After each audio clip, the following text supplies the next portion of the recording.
Pío Eduardo es psicoanalista, tiene una maestría en París 8, ha sido director de la Escuela de Estudios en Psicoanálisis y Cultura de la Universidad Nacional y es miembro fundador de Analítica. La conferencia de hoy sobre los efectos de la capitalización de la verdad en el lazo social es un trabajo que va a aparecer próximamente publicado en el último número de la revista Desde el Jardín de Freud. Es un trabajo bien original, muy cuidadoso y detallado sobre, pues como su título lo dice, una manera, digámoslo así, perversa, no sé si se cabrá ese término, de aprovecharse de la verdad propia del capitalismo. Es una intervención larga, pero digamos que bueno, está muy apoyada en un trabajo minucioso sobre los tetrápodos y entonces comenzamos ya para dar tiempo después para las preguntas, los intercambios, comentarios, etc. Muchas gracias. Gracias, Mario. Buenas noches a todos, muchas gracias por venir.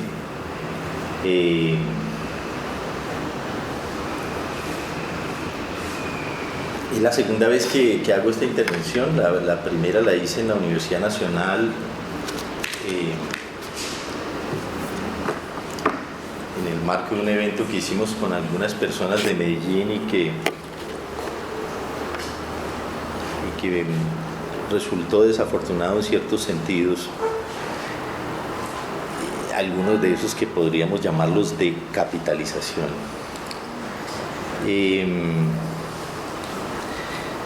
De lo que vamos a hablar esta noche es de lo que se llama discurso en la obra de Lacan.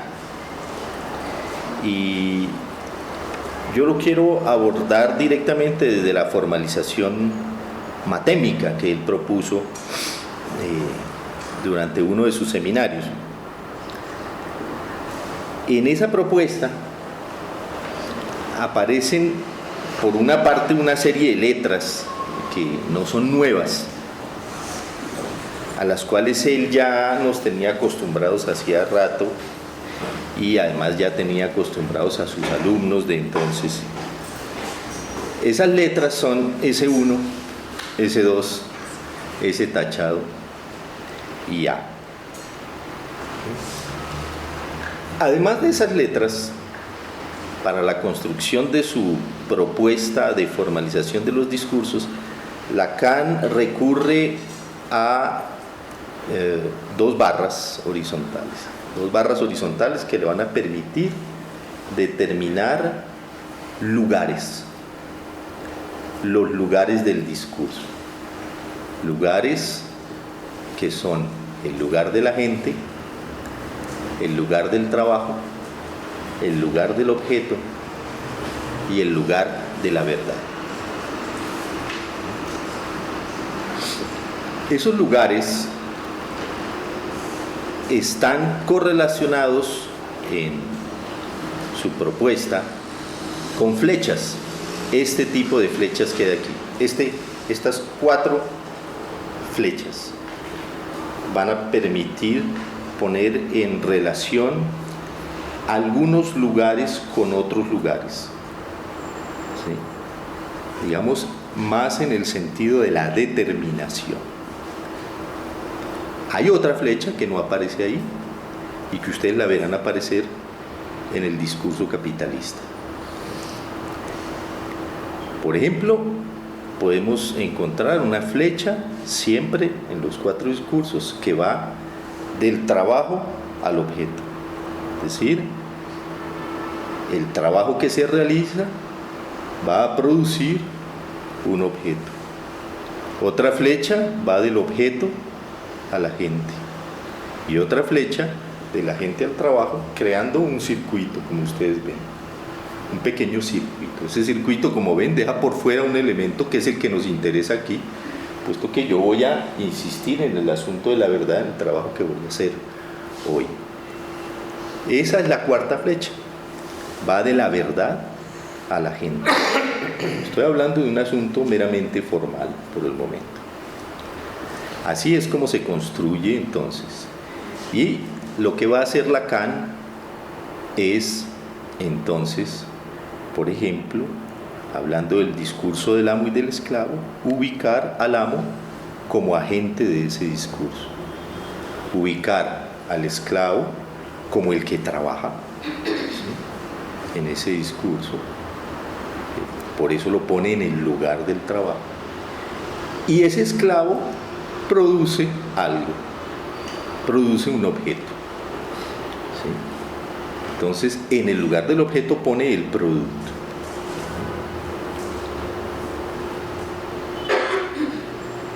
Ya después de eso, lo que hace Lacan es darle letras a cada uno de esos lugares, que es lo que lo matematiza, digamos, lo que va a permitir hablar a otro nivel, ¿sí? Entonces, al amo lo va a representar por el significante 1, que en realidad se lo ha llamado ya desde antes en su teoría el significante amo, ¿sí? Significante amo, significante primordial. Al esclavo, como es un esclavo que es de los que saben hacer, de los que tienen un saber hacer, le pone el S2, que es el significante del saber. Tiene un saber el esclavo. En el lugar del producto pondrá la A minúscula, que en efecto en el psicoanálisis ha servido siempre para describir el objeto, ya sea el objeto como efecto de la lógica especular, ¿sí?, es decir, el asunto del yo, lo que aparece ahí en términos de objeto en el yo, como el objeto A, el objeto del deseo. A es siempre en psicoanálisis algo que concierne al asunto del objeto. Objeto faltante, porque este lugar del producto, del objeto, es también el lugar de la pérdida, ¿no? Y en el lugar de la verdad, Lacan ubicará ni más ni menos que al sujeto, o, si lo queremos llamar así, el significante de la castración, ese tachado, ¿sí?, el significante de la castración, el significante de la falta, el significante también del deseo, ¿sí?, el significante también de la alienación en el lenguaje. Con eso ya tenemos entonces esta estructura, que es la que va a llamar Lacan la del discurso del amo. Vamos a partir de ahí entonces. Pero hay que diferenciar, en efecto, tengan en cuenta que hemos diferenciado ya una cosa, que son los lugares y la manera como esos lugares se relacionan, lo hemos diferenciado de las letricas, ¿no?, de las letricas que él va a poner a funcionar. No son solidarios lugares y letricas. Las letricas se van a poder mover en los lugares. Los lugares, en cambio, esta estructura en el discurso no se modifica. La flecha entre la gente y el trabajo, la flecha que baja al lugar del producto, la flecha que vuelve del lugar del producto al lugar de la gente, ¿sí?, y la flecha que va del lugar de la verdad al lugar de la gente. Eso no se modifica. Lo que sí se va a modificar entonces es el lugar que van a ocupar las 4 letritas. Así es como Lacan formalmente va a trabajar con los 4 discursos. A partir de este discurso del amo, entonces, él va a empezar a girar de a cuarto de vuelta para producir los otros 3 discursos. Empezamos nosotros con el discurso del amo, si giramos un cuarto de vuelta, discurso de la histérica, cuarto de vuelta, discurso del analista, cuarto de vuelta, discurso universitario. Seguramente no les doy el tiempo de fijarse si realmente lo estoy, crean en mí, digamos que cada cuarto de vuelta supone un movimiento, en donde se van conformando los discursos, los diferentes discursos. Son 4, ¿sí? Son 4 discursos. Esta es una pequeña introducción que quería hacer para los que no conocen o no habían tenido un encuentro con la formalización de los 4 discursos. Ahora, en esa formalización de los 4 discursos, como ya ven, uno de los 4 lugares lo llama el lugar de la verdad. La particularidad del lugar de la verdad, como ya veremos, es operar dando sostén a todos y cada uno de los 4 discursos que hacen lazo social. Ahora, para mí, en esta intervención y en este texto, decir que la verdad tiene su lugar en la lógica discursiva es un punto de partida. No voy a ir a echar para atrás, es un punto de partida. Lo tomo de Lacan. ¿Qué tan importante es el lugar? En cierta forma, veremos que es el responsable tanto de la eventual persistencia de un discurso como de la inestabilidad correlativa de los discursos. La persistencia en lo que tiene un discurso de perdurable, la inestabilidad en lo que lo hace pasar de un discurso a otro. Hablemos primero entonces de la persistencia. Para examinar la operatividad de cada discurso desde el punto de vista de su persistencia, bastará con escribir los 3 términos que hacen a la particularidad de su enganche social. Estos le dan una relativa estabilidad, haciéndolos parecer cerrados, si se trabaja para ello. Así, si el esclavo pone a trabajar su saber hacer para producir lo que requiere el amo,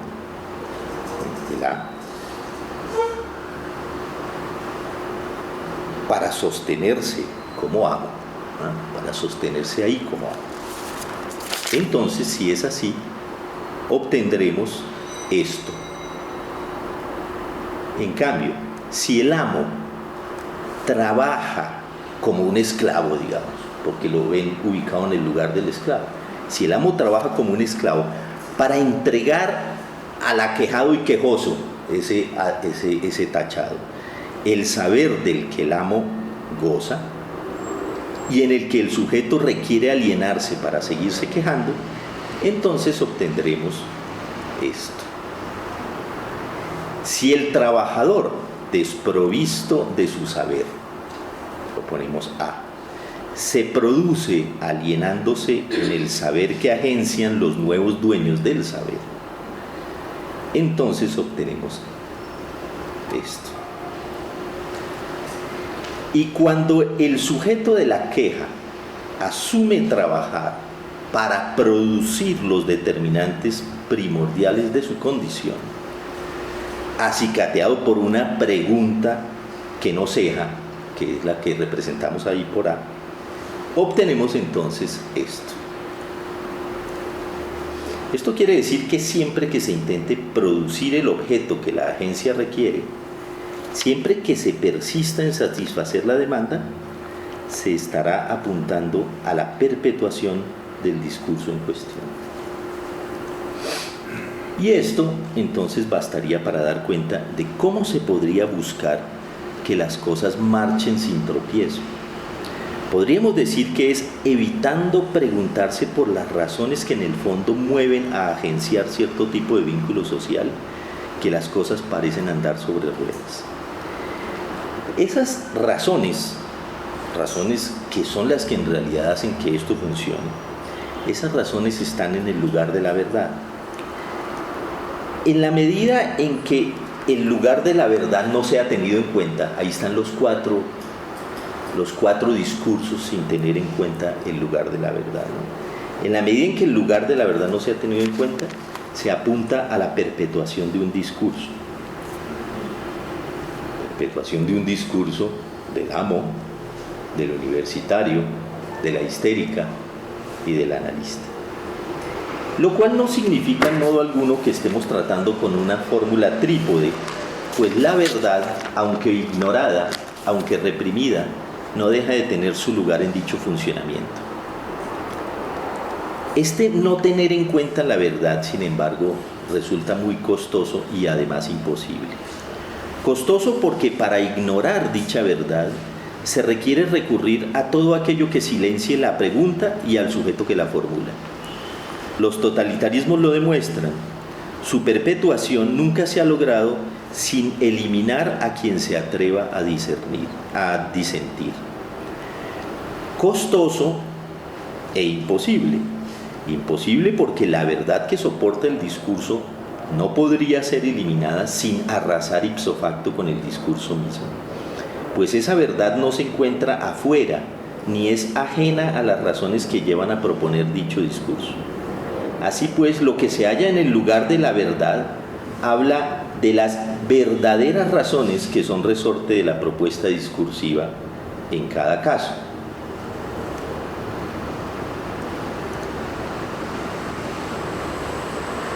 Esas son las que ustedes encuentran en cada uno de esos discursos, entonces, en rojo y determinando desde ahí el lugar de la gente, ¿no? La flecha hacia arriba, la flecha roja, subraya el sentido de la determinación. Aquí no hay forclusión posible del lugar de la verdad. Lo que se instituye en el lugar de la agencia del discurso, arriba a la izquierda, es siempre el retorno de la verdad. Es el síntoma, por ejemplo. Y la verdad se sostiene siempre en otra escena, una a la que no se tiene acceso, o por lo menos no tan fácilmente. La teoría sobre el origen de la cultura de Freud permite ejemplificar lo anterior. Desde ese uno, los hermanos mismos agencian el sometimiento de todos y cada uno a la ley de la repartición de las mujeres como solución posterior al asesinato del padre y receta para vivir juntos y en paz, pero no sin que secretamente cada uno de ellos anhele ser como el padre.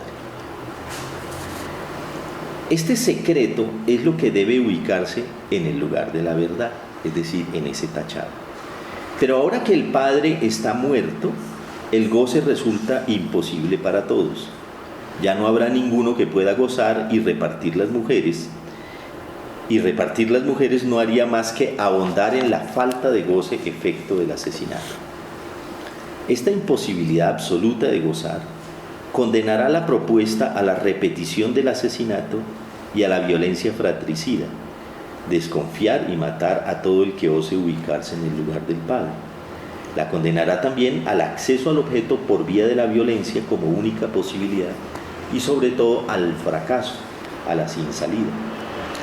Esta situación es producto de la misma verdad que insiste, es decir, de ese tachado, y que lleva entonces a la extraña pregunta de cómo hacer con el goce ahora que resultó imposibilitado.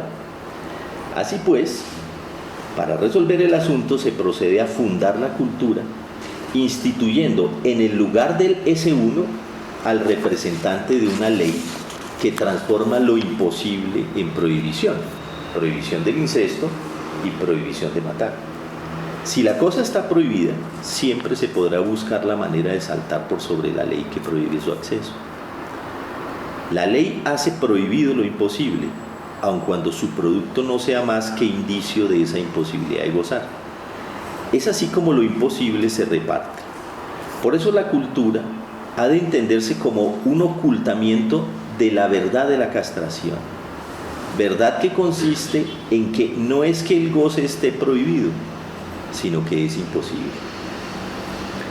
Entonces, se puede decir que la cultura andaría sobre ruedas si no fuera por lo que reserva el lugar de la verdad. Y porque este es el resorte último desde donde el discurso secretamente se urge, sobre fondo entonces de un anhelo secreto de goce. Anhelo secreto que no ceja. Todo ello siempre y cuando a un niño no le dé por decir que el rey está desnudo o que es un imbécil, o a un loco decir que Dios ha muerto y sigue muerto. Lo cual no debe llevar a sostener ingenuamente, dice Lacan, que todo esté permitido, sino a que en adelante ya nada lo estará. Es por esto que puede decirse que el fundamento del discurso consiste en hacer algo con el goce, lo cual es una afirmación aplicable a todos y cada uno de ellos, por cuanto los demás funcionan siempre sobre fondo del discurso del amo en tanto ley del lenguaje. En conclusión, lo que se halla en el lugar de la verdad es correlativo de una falla en lo que se intenta encaminar desde el lugar de la gente. Por eso señalo esas dos flechas. Examinaremos esto ahora desde el punto de vista de la inestabilidad correlativa de los discursos que ya hemos mencionado arriba. Cuando algo de la verdad de un discurso es alcanzado, se corre el riesgo de que dicho develamiento suponga que lo que era su verdad venga al lugar del semblante, es decir, que si por ejemplo el deseo de un amo es interrogado en relación con la posición que ocupa y que algo de ese deseo puede salir a la luz, entonces en adelante ya no se podrá sostener como amo. No podrá hacerlo sencillamente porque no se puede ser al mismo tiempo castrado, estar al mismo tiempo castrado y mostrarse amo, pues lo primero equivale a mostrarse en falta, es decir, como ese tachado, y lo segundo, a poner cara de tenerlo todo para impartir su orden.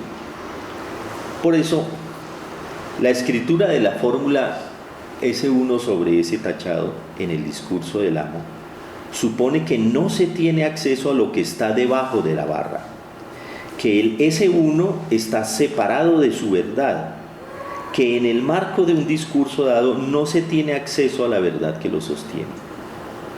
Así entonces, la verdad es que el amo no sabe y no puede reconocer que algo le falta, que algo desea. La verdad es que la histérica no sabe y no puede reconocer que sostiene y goza de aquello de lo que se queja. La verdad es que la universidad, aunque se plantee como un saber en construcción y articulado, se agencia siempre como sin falta, universal, como un amo cuyo modelo no es otro que la naturaleza misma, es decir, ese uno, ¿no? Y cuando el semblante de objeto está en el lugar de agente, tampoco se toma nota de que tal operación se sostiene en un saber articulado que hace las veces de verdad, es decir, S2. La verdad es que no sabe que se organiza y sostiene como un saber. Sin embargo, no porque se ofrezca la fórmula la verdad es que, hay que confundirla con la verdad, ni tampoco concluir que la verdad ha hablado. No hay que confundir la verdad con el medio decir con el que se enuncia. Es solamente gracias al artificio de separar el saber de la verdad que se logra entresacar algo de su funcionamiento en las estructuras discursivas. Y tampoco la verdad que concierne a las razones de esta elaboración se encuentra en la elaboración misma. Puedo aquí apoyarme en las formulaciones de Freud para decir que no se tiene noticia de la verdad en razón de la labor intelectual que permite cernir su lógica. Con todo, vamos a proseguir el análisis de la verdad por esta misma vía. De los 4 lugares que constituyen la lógica discursiva, el lugar de la gente o del semblante, el lugar del otro del trabajo, el lugar de lo producido de la pérdida, el lugar de la verdad, ya los vimos. De esos 4 lugares, solamente al interrogar el lugar de la verdad se puede palpar la fragilidad del discurso y eventualmente provocar un vuelco que conduzca a una nueva configuración de un lazo social.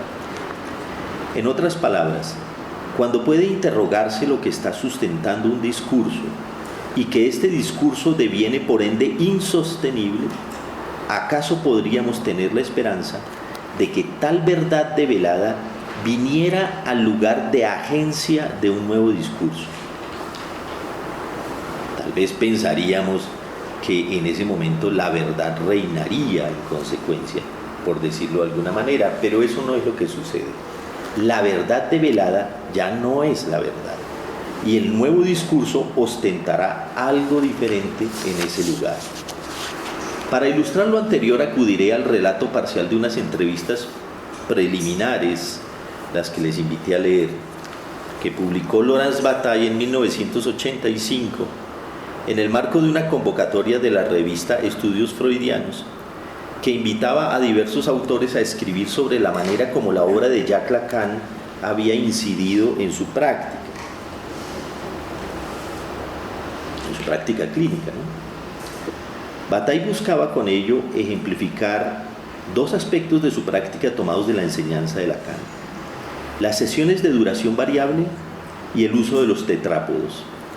Aquí nos ocuparemos únicamente del segundo. Se trataba de una muchacha que llegaba a su consulta quejándose de las dificultades que tenía para dominar la lengua francesa, que era su lengua materna. Dificultades que buscaba resolver ahondando en sus estudios, pero las dificultades insistían. Lo que esperaba de la psicoanalista era sumar a su saber un medio para hacer uso de ese saber. En suma, le pedía que le produjera un A. Esto es entonces traducido por la psicoanalista en términos de un alguien que tiene en sus manos la situación, es decir, ese uno, pero que requiere de otro, ese dos, para que ese saber pueda ser aprovechado. Lo requiere para que le produzca justo lo que necesita para que eso funcione sobre ruedas. Es un S1, flecha, S2, A. O, dicho de otra manera, como ella lo llama, ella es un sujeto sin inconsciente. Transcurrieron varias sesiones en esta forma de hablar, a pesar de los esfuerzos de la psicoanalista por ahondar de otra manera en el asunto, hasta que la joven señaló que las mismas palabras que parecían permitirle acercarse a la verdad terminaban encubriéndosela. Con ello la joven dice algo de la verdad en juego, es decir, que más allá de la dificultad técnica que la aqueja, ese problema le concierne, es decir, que se alcanza a vislumbrar algo de la verdad agazapada bajo su motivo de consulta. Gracias a los buenos oficios de la psicoanalista, que no consistieron en producirle lo pedido, es decir, no consistieron en producirle el A, algo de esto logra ser escuchado. Tambalea el discurso del amo que caracteriza este lazo social y la mujer llega a la cita siguiente desbordada por los síntomas. Lo que ocupaba el lugar de la verdad ha salido a la luz y campea ahora como ignorancia de su condición bajo la forma de síntomas sobre los que no tiene gobierno y que la inundan de angustia. Ese tachado son los síntomas, ¿no? Ahora espera de la psicoanalista una especie de prescripción médica, un producto, un A que ahora tiene la forma de un saber.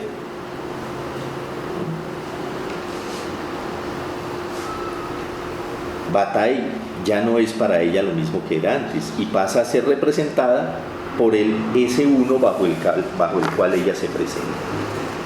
La muchacha ya no puede representarse por el S1 porque tiene síntomas sobre los que no puede ejercer ningún dominio.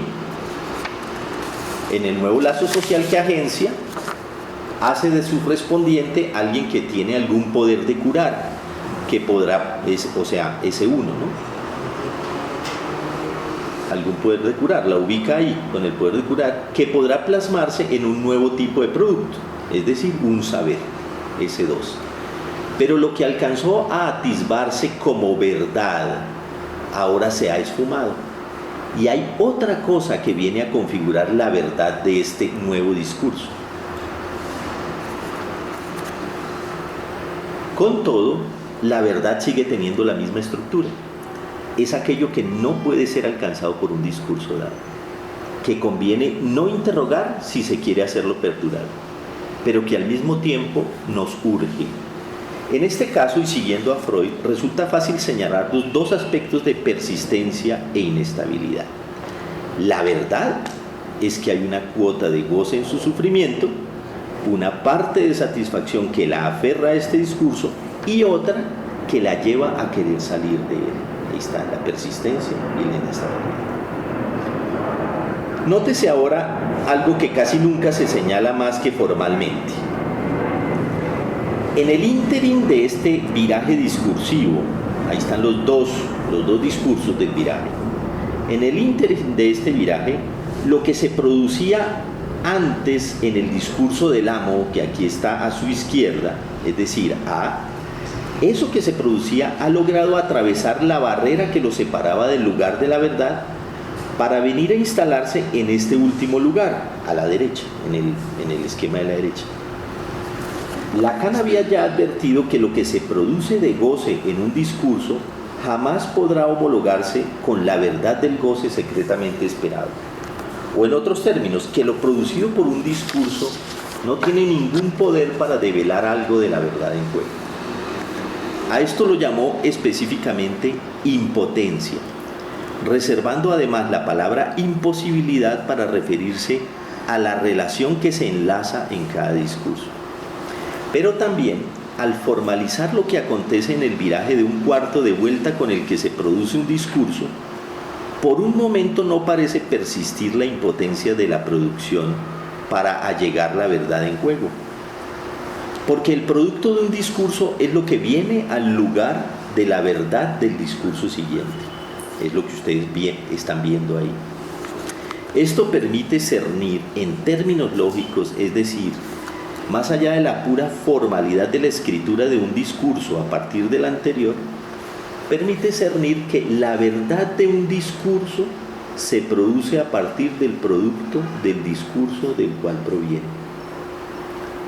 El objeto producido en el discurso del amo, A, aquí es A, que no tiene el poder de develar la verdad en juego, se convierte, no obstante, al pasar a ocupar el lugar de la verdad en el discurso de la histérica, en el objeto que la histérica, ella como representante de los hombres en general, considera que le es imprescindible para poder desear, por muy poca cosa que sea ese objeto, dice Lacan.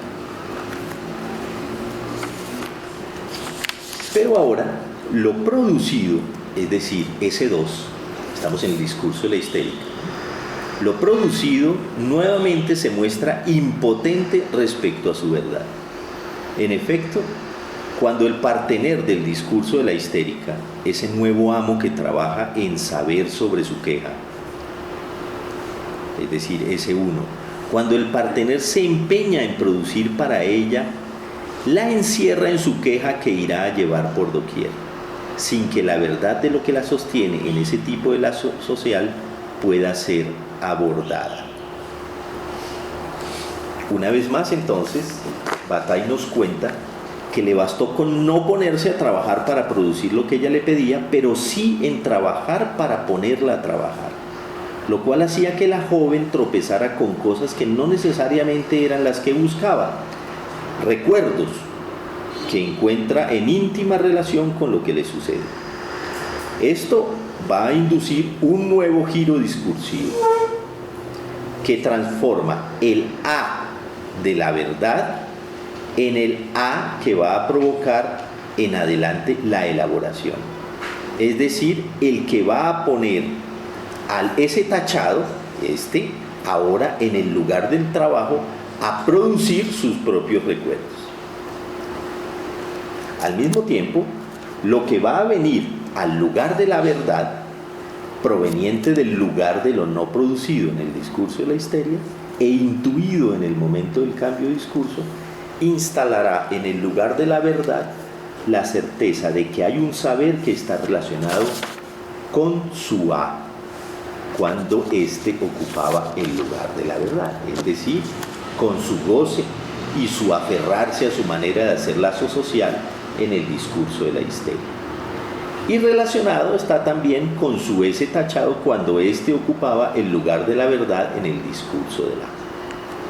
Es decir, lo que en el marco de su trabajo con una psicoanalista ella intuye en el momento del cambio de discurso cuando habla de la verdad que se le escapa.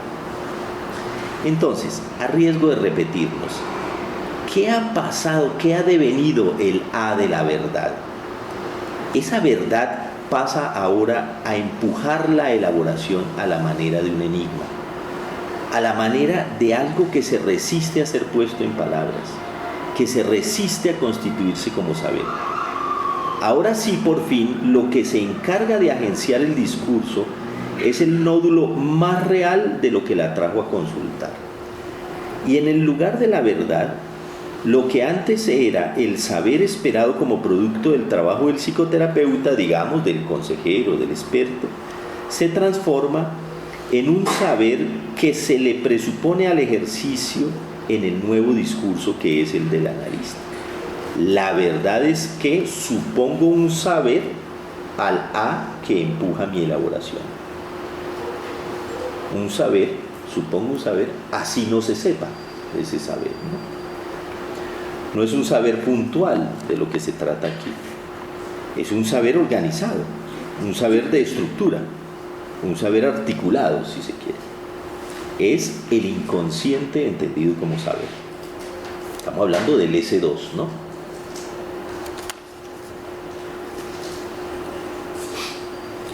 Un saber que está siempre en otra escena. Saber que sostiene la elaboración mientras no se sabe. Sigue siendo cierto que lo que se produce en este discurso no tiene el poder de acceder a dicha verdad. Lo que se produce son los significantes primordiales de la historia del sujeto. S1. Elementos esta vez puntuales, pero que no colman ni satisfacen en manera alguna lo que desde la verdad está en el sustrato causal del A de la agencia. Siempre puede ocurrir, por supuesto, que con un nuevo cuarto de vuelta de extrógiro, ahí está, el saber de lo inconsciente tome el lugar de la agencia. Pero aquí se habrá transformado en saber que se sabe, es decir, en mera teoría. Y entonces podrá luego ser usado por un profesor para enseñar psicoanálisis en este caso, o por un petimetre para poner a todo un pueblo a marchar. Y se promulgará, por supuesto, como ocurre en toda institución del saber, para hacer lazo social y para producir sujetos repetidores de la teoría, sujetos alienados, ese tachado, en el saber de este nuevo amo. Bastará con examinar lo que ha venido al lugar de la verdad no confesada ni confesable que sostiene ese nuevo discurso, es decir, el S1, y por mucho que se esfuerce el estudiante en repetir al pie de la letra el saber del amo, este producto sustraído al trabajador de la industria, sustraído al que no tiene nada más que vender más que su mano de obra, es decir, su cuerpo, nunca podrá develar la verdad que sostiene este nuevo lazo.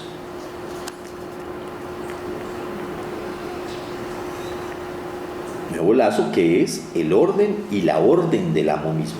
Orden que le pide que siga sabiendo, o que trabaje y trabaje y trabaje, sin que en algún momento pueda haber algún atisbo de pensamiento.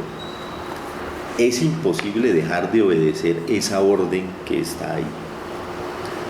Bien, continuemos. ¿De dónde proviene el S tachado que se instala en el lugar de la verdad en el discurso del amo? Responderemos rápidamente que proviene de la lógica del lenguaje. Lógica del lenguaje que da un lugar a la castración, y con eso pues nadie me haría más preguntas, sería suficiente. Pero podemos, sin embargo, más allá, también en este caso, podemos derivar ese S tachado de lo que proviene del lugar del producto en el discurso universitario. Lo que es sustracción de goce en el primero será la verdad de la castración en el siguiente, justamente.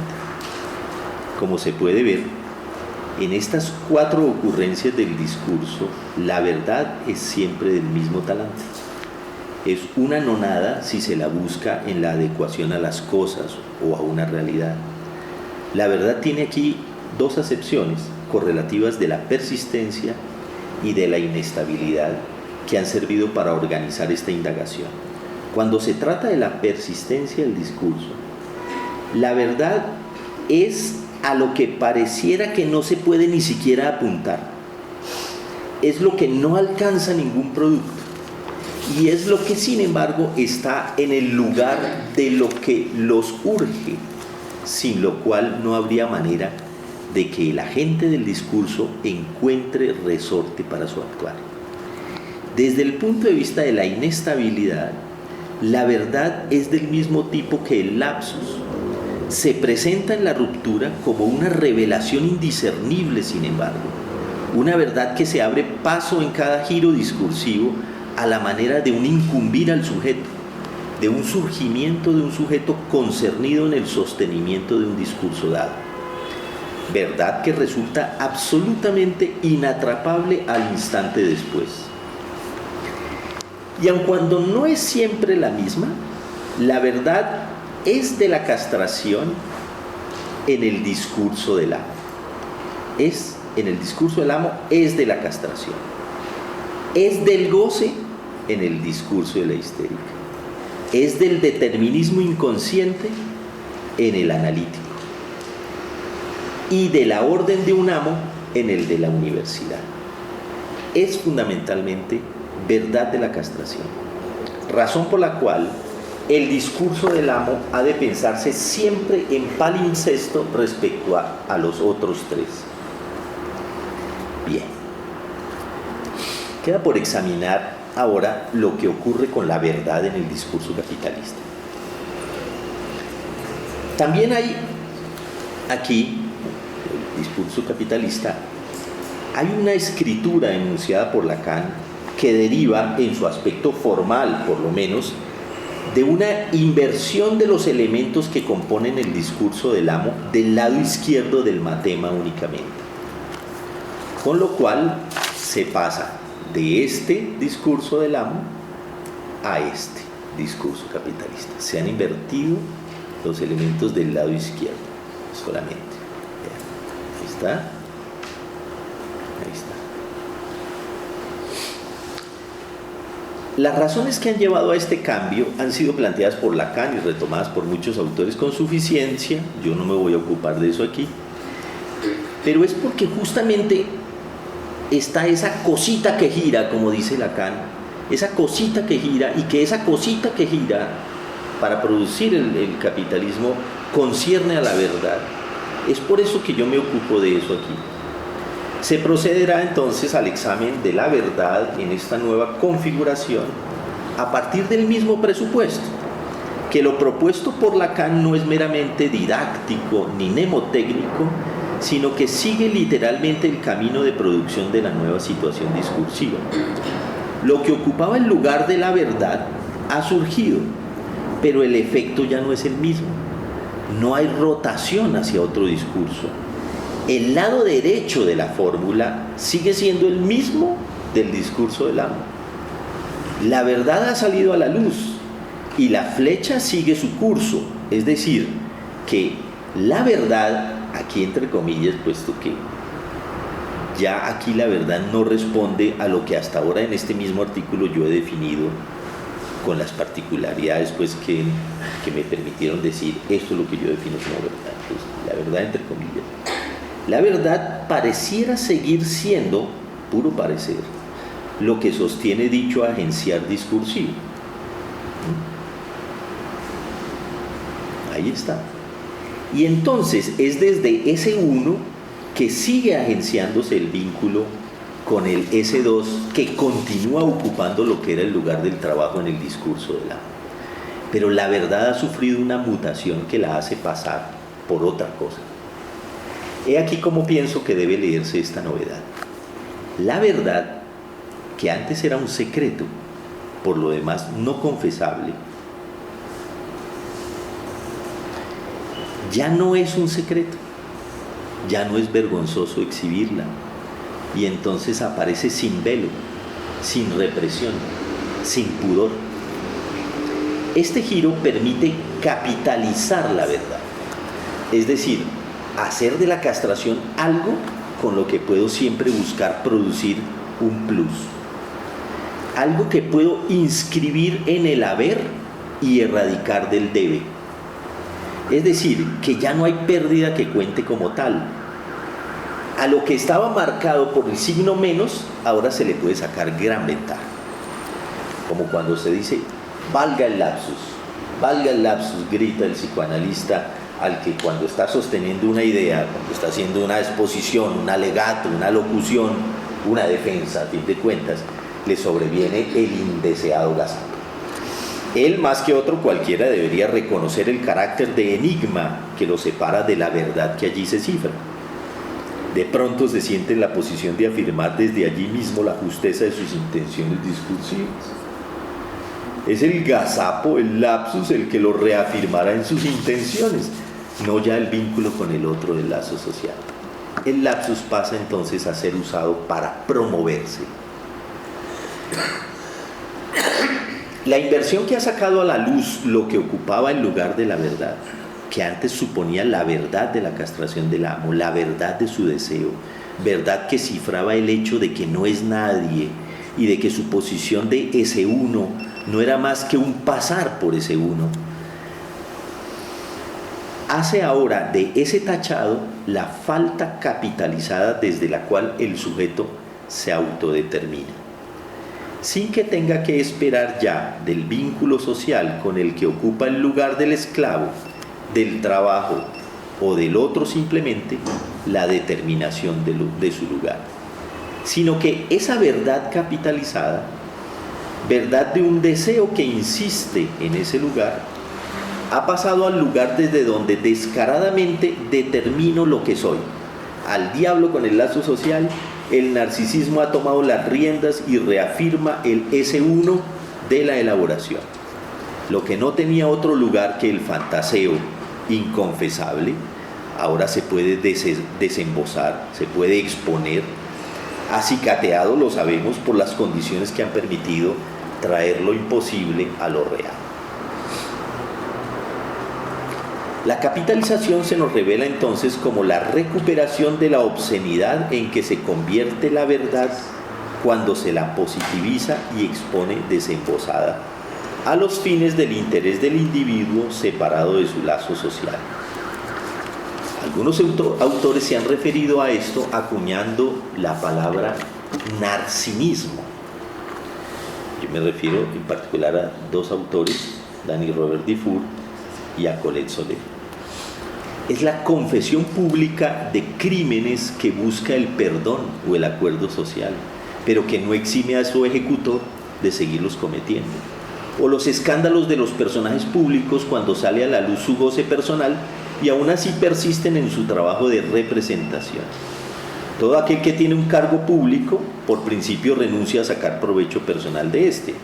Aunque esto nunca sea cierto, porque el fantasma siempre está allí operando, no se lo exponía abiertamente. Ahora se pueden sostener palmariamente las dos cosas, y no solamente cuando, por ejemplo, el presidente de un país es denunciado por sus prácticas sexuales llamadas privadas, sino cuando se puede sacar tajada en contratos sociales donde se es arte y parte. Por eso, una fórmula como reducir la corrupción a sus justas proporciones, sostenida por un expresidente de Colombia, es inadmisible por descarada, porque acepta que las dos cosas puedan ejercerse manifiestamente desde el mismo lugar: el semblante de ley y la ambición egoísta e individual. Aun cuando ello sea cierto y no podamos esperar la santidad del gobernante, un discurso que hace lazo social sostendría la mascarada. Jacques Lacan solamente expuso la generación del discurso capitalista a partir del discurso del amo. No obstante, no hay ninguna razón que impida hacerlo respecto a cada uno de los otros tres discursos. Veremos cómo el siguiente ejercicio nos va a permitir especificar los efectos de esta capitalización, entendida como efectos de desocultamiento de la verdad, y sus implicaciones particulares sobre dichas modalidades de los lazos sociales. La capitalización del discurso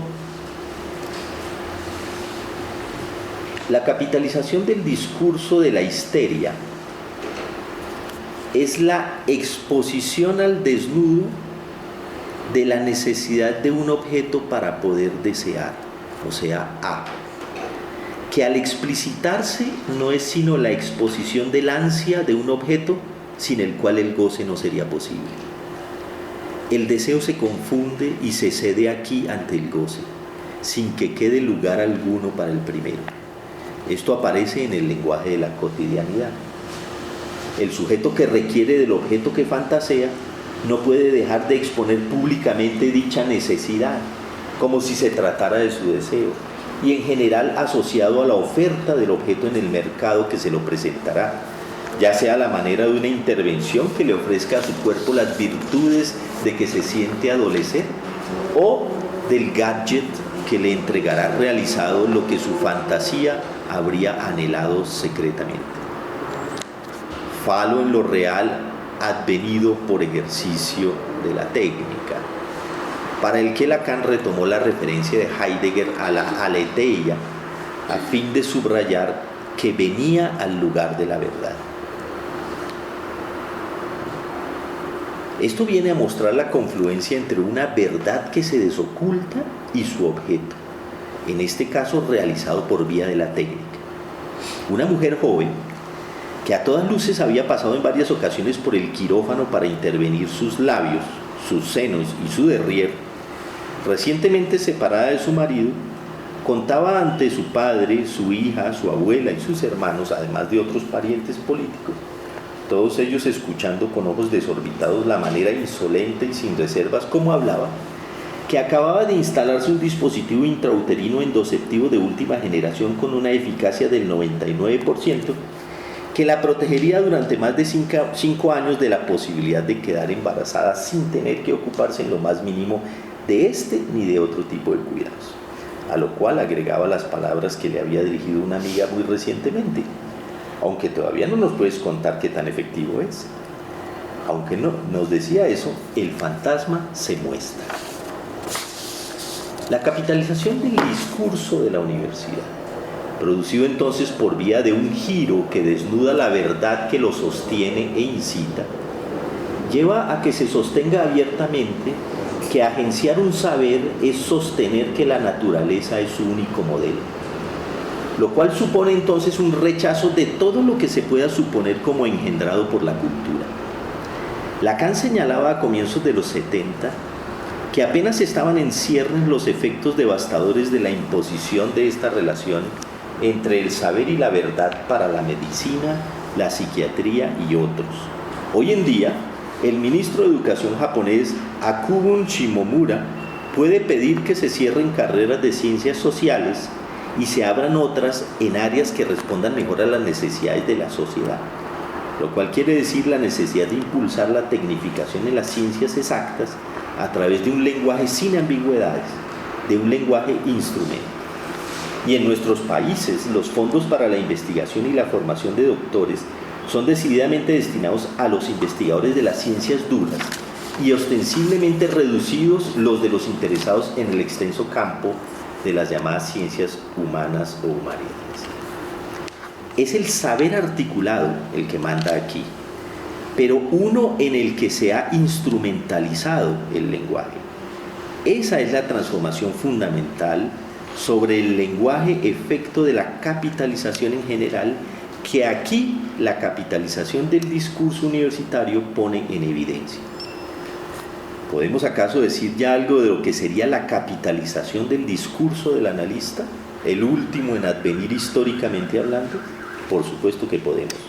Su capitalización supondría que el saber que no se sabe, ese 2, saber del inconsciente que sustenta el anhelo secreto de que el A que se resiste a ser puesto en palabras pueda un día cerrarse en un sentido último, que ese saber sea cínicamente expuesto para comandar una cruzada de absorción de lo real por el sentido.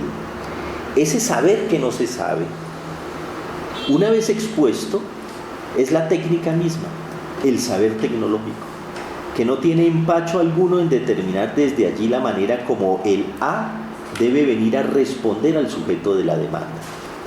Lo que se capitaliza es el saber del inconsciente, en efecto, haciendo de este saber uno capaz de poner al sujeto ante su objeto de satisfacción fantasmal. El saber inconsciente como saber tecnológico para poder ofrecer al sujeto su objeto de gozo. ¿No es esto lo que hace que generalmente podamos reconocer, ominosamente en el trasfondo de las manipulaciones de la propaganda los fundamentos del psicoanálisis puestos al servicio del mercado? ¿Y no es esta acaso la tradición que inició el sobrino de Freud, Edouard Bernays, con su teoría de la propaganda? La misma que llevó a millones de mujeres a fumar los cigarrillos Chesterfield de la Philip Morris a través de una manipulación, la palabra es de él, manipulación de la economía libidinal, y el conocimiento de la lógica del deseo?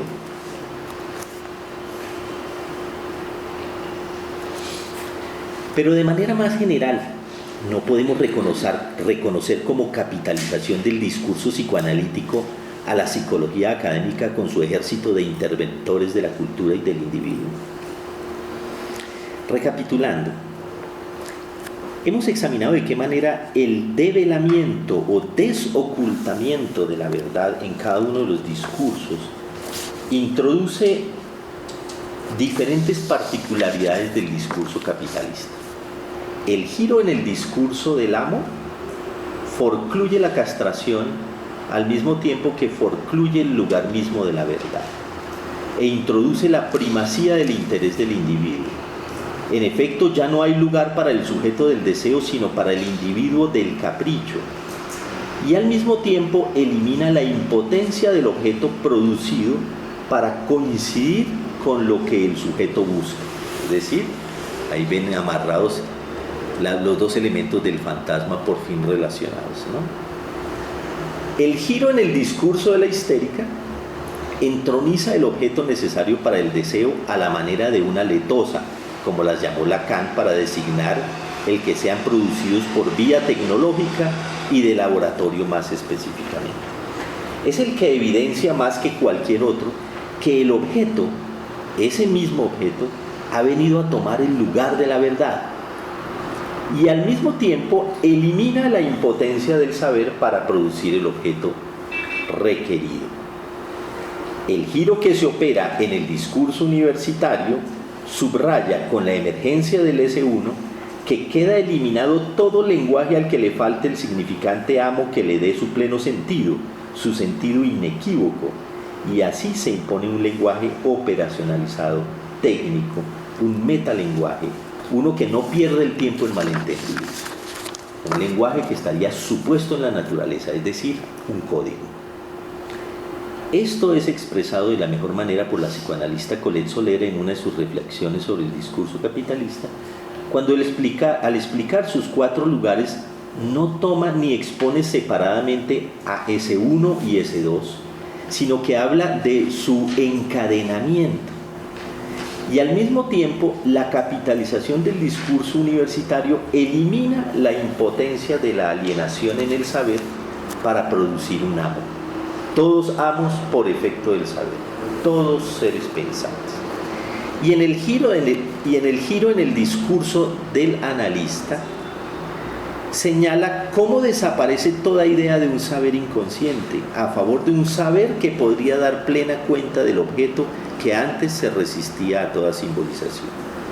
Y al mismo tiempo se elimina la impotencia de los significantes amo producidos por el sujeto para explicar el determinismo del saber articulado, es decir, el triunfo de la instrumentalización del lenguaje por vía de la ciencia y de la técnica. De esta manera, hemos producido el discurso capitalista en sus 4 posiciones posibles, que son esas: el amo, en el discurso del amo, capitalización en el discurso del amo, la histérica, el analista y el universitario. Capitalizaciones, bueno, siendo las 4 en cierto sentido homogéneas, permiten subrayar, sin embargo, lo que cada una de estas introduce en el descubrimiento de la verdad, que sirve de sostén a cada uno de los discursos que le está emparentado. Elimina al mismo tiempo la idea de cuartos de vuelta que se producirían a partir del discurso capitalista derivado a partir del discurso del amo, idea que pareciera querer reintroducir ficticiamente la idea de rotación que haría lazo social. Hay en cambio bloqueo discursivo, imposibilidad de rotación, y esto por efecto de la desaparición forclusiva de un lugar para la verdad en la lógica discursiva y de su retorno en lo real del objeto. Por eso, tal vez convenga intentar de estos 4 una nueva escritura que elimine definitivamente el lugar que antes era el de la verdad, pasando así de un tetraedro, de estos tetraedros, a un trípode. lo cual permite nuevamente resaltar la petrificación del discurso y la imposibilidad de rotación. Como quiera que sea, hay que recordar siempre que estas 4 escrituras tienen una función ilustrativa de esclarecimiento de los diversos aspectos que ya se veían implicados en la emergencia del discurso capitalista. El sujeto se autonomina eliminando su función de hacer lazo social, eso es ese tachado, flecha S1. El fantasma se activa de manera perversa eliminando la impotencia del discurso para que el objeto se encuentre con el sujeto, eso es A, flecha S tachada. El saber técnico determina el objeto en cuestión imponiendo los intereses del conocimiento a partir de la técnica, eso es S2, flecha A. Y el lenguaje es reducido a un código, a un metalenguaje, consonante con el lenguaje sin falla que se presupone para la naturaleza, S1, S2. Bien. Consideración final. Actualmente no parece posible adelantar procesos de paz y reconciliación sin incluir, tanto para su eventual posibilidad de éxito como para la memoria histórica misma del grupo social concernido, la conformación y desarrollo de comisiones de la verdad. Una sumaria revisión de los procesos de los últimos años parece demostrar que la verdad tiene que estar en la jugada. Pero los problemas, las disensiones y los bandos empiezan cuando justamente se requiere definir de qué verdad se está hablando. Después de este recorrido estamos en la posibilidad de aportar una respuesta. La verdad en juego es la verdad del discurso imperante. Los procedimientos para cernirla están abiertos, por supuesto. Pero es justo decir que si los individuos han de ser necesariamente puestos en la palestra para escuchar de su boca hablar la verdad, esta no concierne especialmente al carácter mórbido y desviado de cada uno de los individuos del grupo, ni tampoco puede detenerse en el esclarecimiento de los hechos puntualmente ocurridos en tal o cual ocasión, sino que debe apuntar a arrojar luces sobre el lugar que éstos ocupan en el discurso que repiten y en el circuito en que se hallan atrapados y que transmiten ciegamente. El discurso concierne siempre a lo social, en los muy diversos niveles en que se lo pueda examinar. En una pareja, abro comillas, una familia, toda una camarilla, todo un bando, toda una nación o la mitad del globo. Inconfundible referencia a Occidente, esa es una cita de Lacan.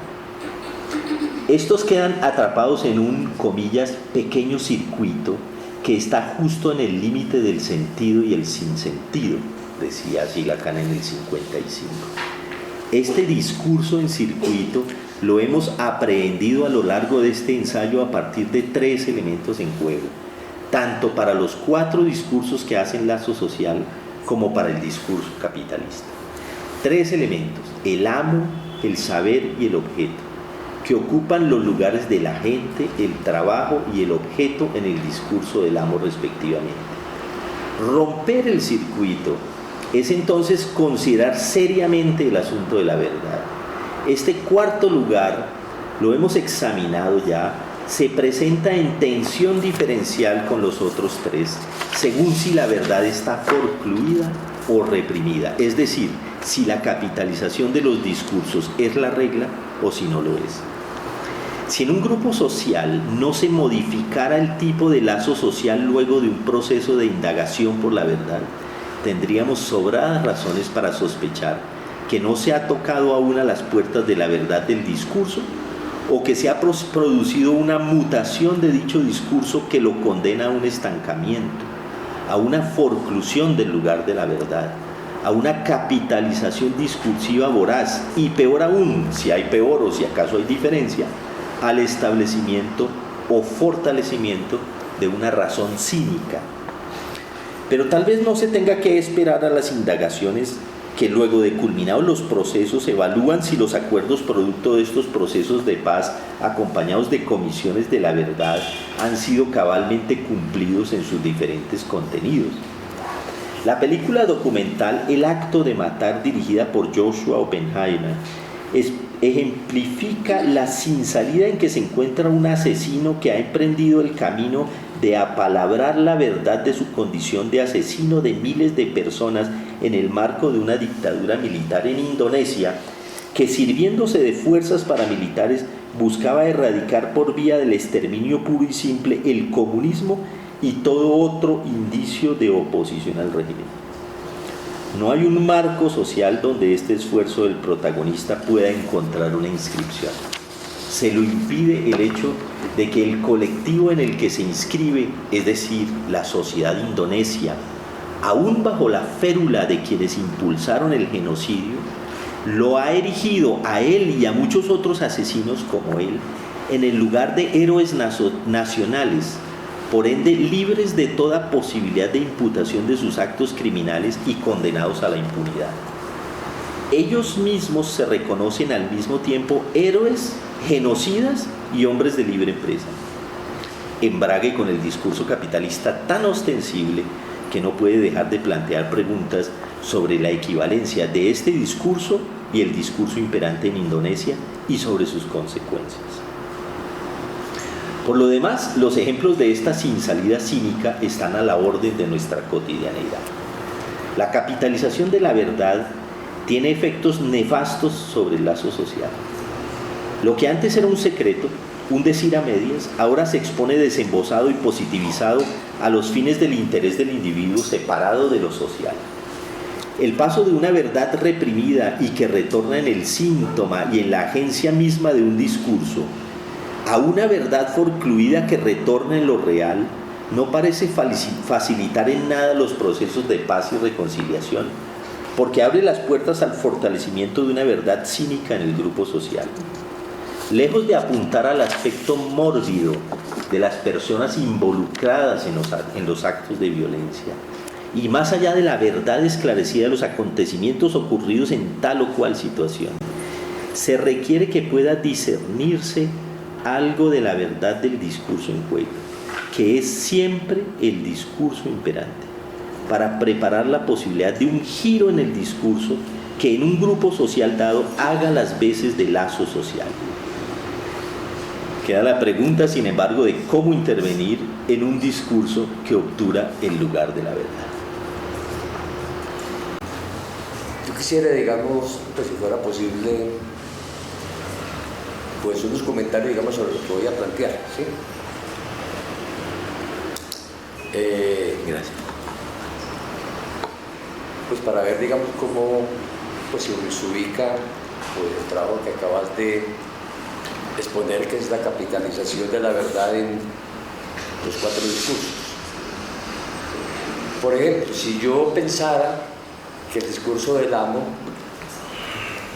pudiera ser el discurso capitalista y que no tendría ningún problema, pienso yo, Marx en haber aceptado este matema, digamos, de Lacan, asumiendo, digamos, que la producción capitalista sería en el lugar de la gente, el S1 sería el capital, en el lugar, digamos, del trabajo, en el lugar, digamos, del trabajo, sí, el trabajo, el proletariado, el producto que es el plus de goce, que es la plusvalía, y en el lugar de la verdad el sujeto, en este caso, digamos, el obrero, y también el capitalista que no puede acceder a esa plusvalía y que no se accede como plus de goce. El trabajador, digamos, el obrero, no va a acceder a la plusvalía, simplemente accede a su salario, ¿sí? Y lo que pueda, digamos, gozar o satisfacerse con ese salario, no accede a la plusvalía. El capitalista tampoco accede a la plusvalía, no accede. La plusvalía lo convierte nuevamente en capital. Entonces no hay... Está separado el goce. Completamente separado. Entonces se podría pensar, digamos, que sería el discurso, digamos, capitalista. Pero es que es el discurso universitario. ¿Cómo? Eso que dices es el discurso universal. S1, S2, S1 capital, S2 trabajo, producto, el A, y el S en el lugar digamos, de la verdad. El amo sería el capital, ¿sí? El trabajo salariado, el que se encarga de elaborar ese producto, que es la plusvalía para el capitalista. Cuando vos planteas esto, pues a partir, digamos, de lo de Lacan, que vos lo corres a todos los 4 discursos, a los otros 3 restantes, hablar, digamos, de capitalización, que la verdad me parece, pues, algo bastante sugerente,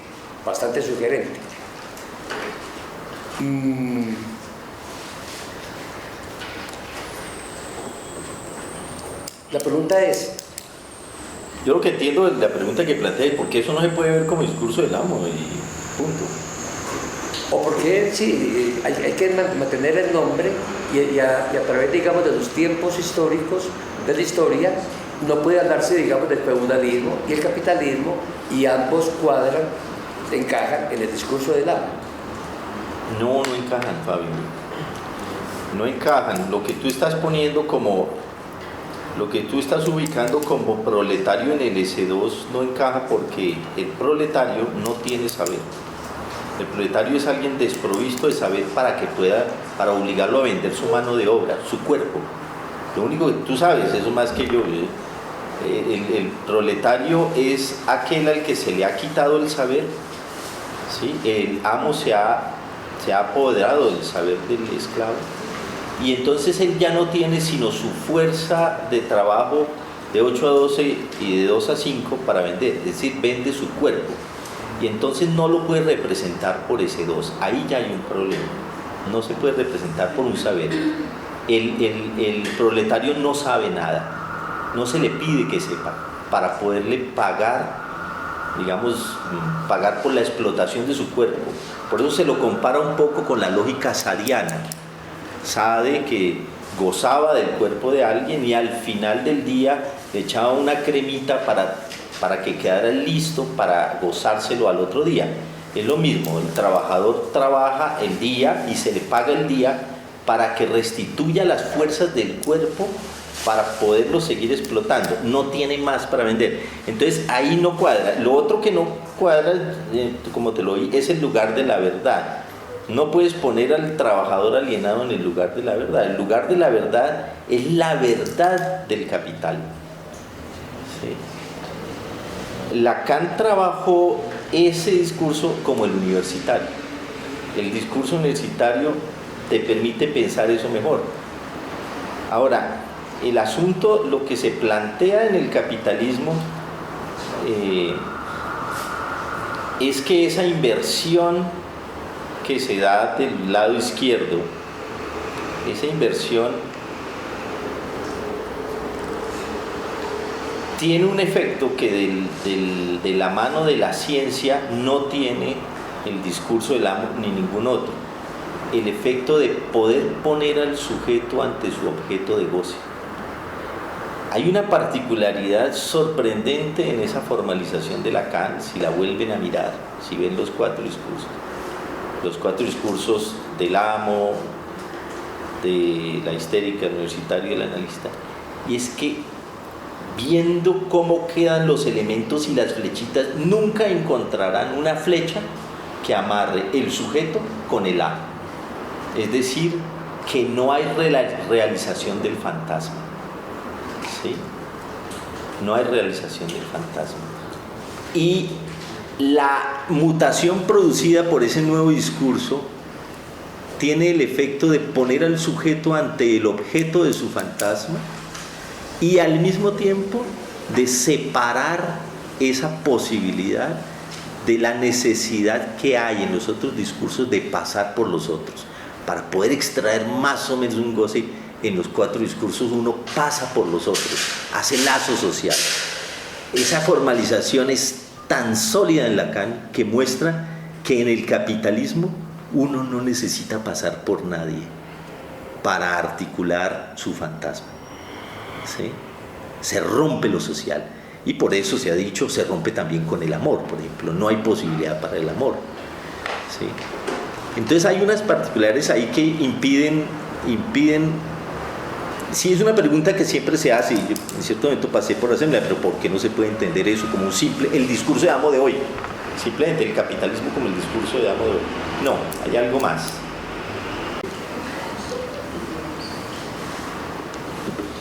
Pues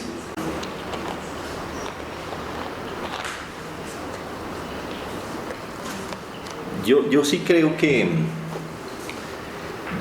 que cada vez que uno ve en un comentario de alguien un elemento cínico, uno puede detener ese comentario cínico, ponerle límite, no participar en ese comentario o en ese lazo que se establece, ¿sí?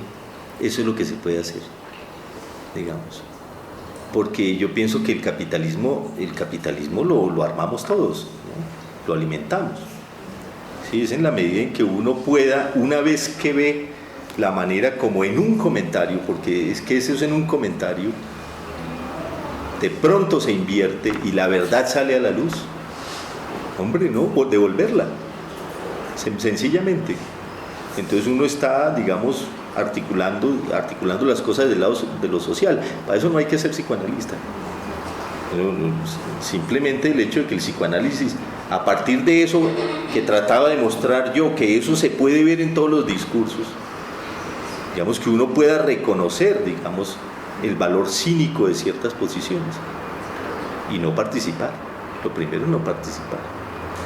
Es pues lo que se preguntan los psicoanalistas en general, de si habrá lugar para el psicoanálisis en el siglo XXI, si en este nuevo discurso hay lugar para la palabra y si hay lugar para el psicoanálisis entonces, ¿sí? Y si el psicoanálisis termina siendo en ese sentido pues una especie de propuesta pacata de volver a lo que el capitalismo ya ha desterrado, y en la medida en que ese nuevo discurso se consideraría una especie de desarrollo, de nueva relación del hombre, ¿sí?, con el objeto. Entonces sí, hay gente que dice no hay lugar para el psicoanálisis ahí, pero es un poco exagerado, me parece, porque el psicoanálisis siempre ha existido en los intersticios. Por ello el psicoanálisis nunca ha tenido lugar, ¿sí? Siempre ha vivido en los intersticios, siempre. Entonces, ¿por qué ahora? Bueno, puede ser porque se diga que no hay intersticios. Se necesitan intersticios, se necesitan rajaduras para que el psicoanálisis perviva. Pero por lo demás, hay una paradoja en llamarlo discurso, porque no responde a la lógica de los 4 discursos. Hay una paradoja, y hay gente que dice que hay solo 4 discursos, ¿no? Que el 5.º discurso en realidad es el antidiscurso, ¿no? Ahora, el asunto del goce en el capitalismo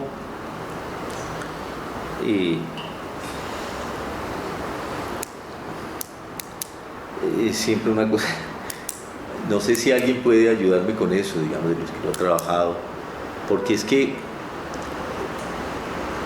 los 4 discursos organizan un goce.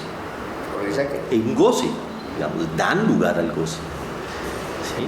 Lo que se dice del discurso capitalista es que no lo hace, a pesar de esa invitación al goce, no organiza un goce, digamos, articulado en relación con el lazo, ¿sí? No sé si alguien quiere decir algo sobre ese asunto, porque es un asunto complicado. ¿Qué ejemplos podríamos dar del retorno en lo real?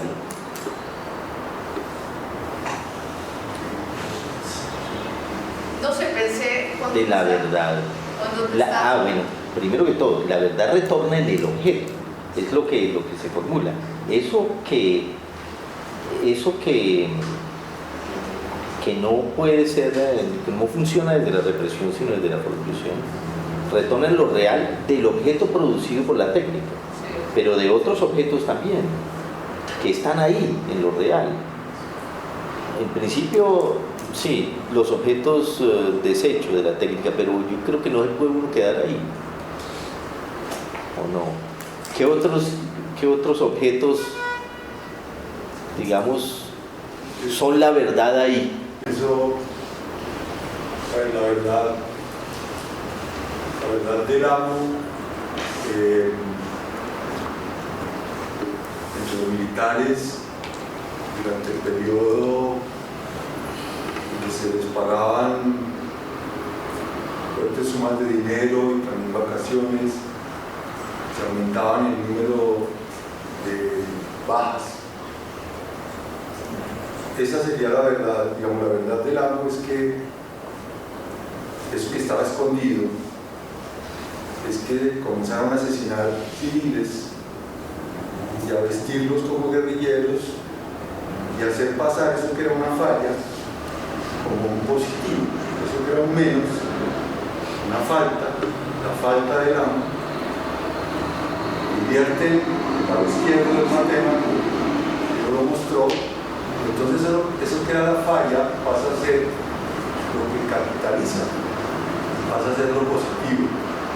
Y lo que retorna en lo real es el puro puerto, que es el producto, el tesoro.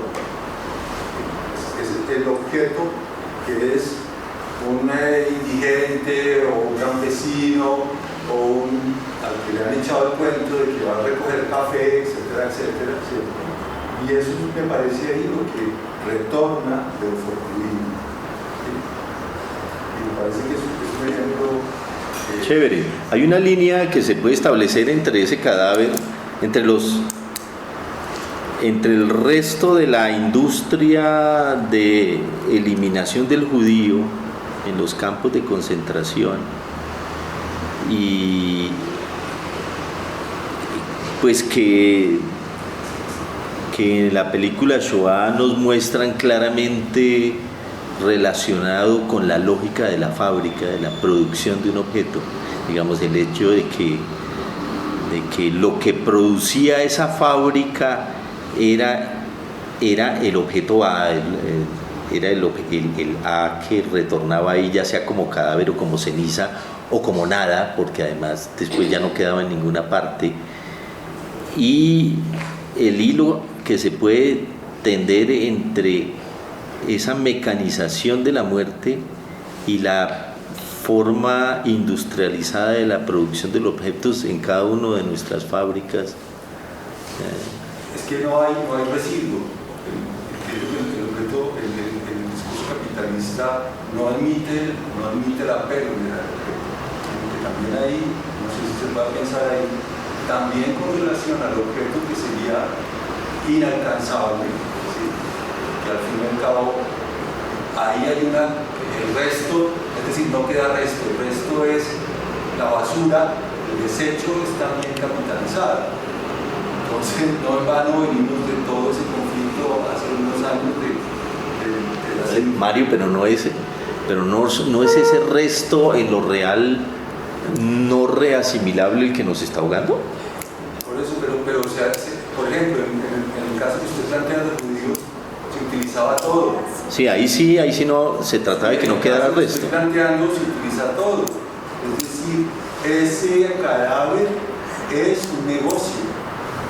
El negocio de los militares creció y se lucraron a partir de no admitir eso como un desecho y marcarlo como digamos, con el signo de la pérdida, que es el duelo, un ritual de muerte, que es la ley marcando ese objeto para poderlo despedir. En estos casos no. En el caso de la desaparición forzada, eso se capitaliza. Entonces no hay resto. Lo que debería ser un despojo marcado por la castración, que se despide, etcétera, etcétera, aquí es el capital. Entonces no hay nada, se desperdicia, no queda nada, ¿no? O sea, todo, no hay resto. A mí siempre me ha llamado la atención la posición del desechable.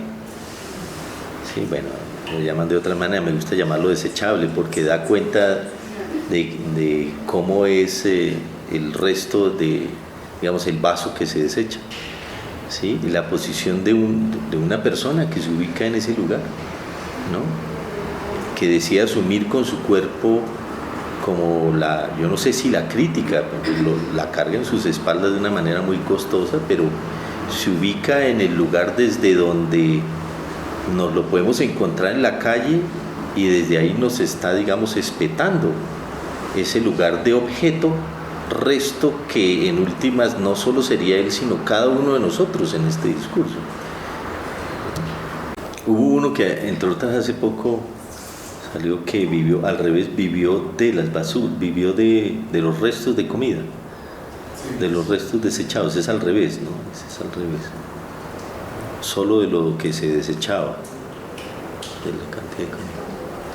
Yo sí creo que yo creo que ahí hay algo que trabajar, en el sentido de si el capitalismo es de una fijeza tal que eso está instalado y ya, o si el capitalismo es algo que se pone en funcionamiento a través de la inversión, ¿sí? A través de esa inversión, o si es una cosa que ya está instalada ahí y en ese caso tendríamos que sí apagar, porque sería como lo que algunos psicoanalistas intentan decir, en el sentido de que pues hay una nueva, pues ya hasta se me olvidó, un nuevo sujeto, una nueva organización psíquica, digamos, más o menos. ¿Te acuerdas, Mario? Economía psíquica. La economía psíquica ahora es otra y que está determinada por el capitalismo. Alguna vez que Melman vino a Bogotá, que él insistía mucho en que lo que comandaba el lazo social hoy en día era el objeto. A propósito, lo primero que decías. ¿Y qué hacemos cuando es el objeto el que determina el lazo? Una vez que hicimos un evento sobre el objeto, fue Alape el que se levantó bastante molesto por la manera como nosotros estábamos abordando el asunto del objeto.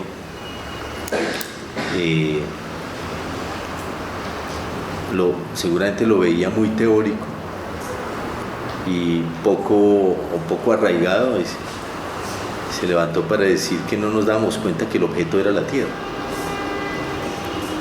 que el objeto en disputa en Colombia era la tierra, y que esa perspectiva no se podía perder, ¿no?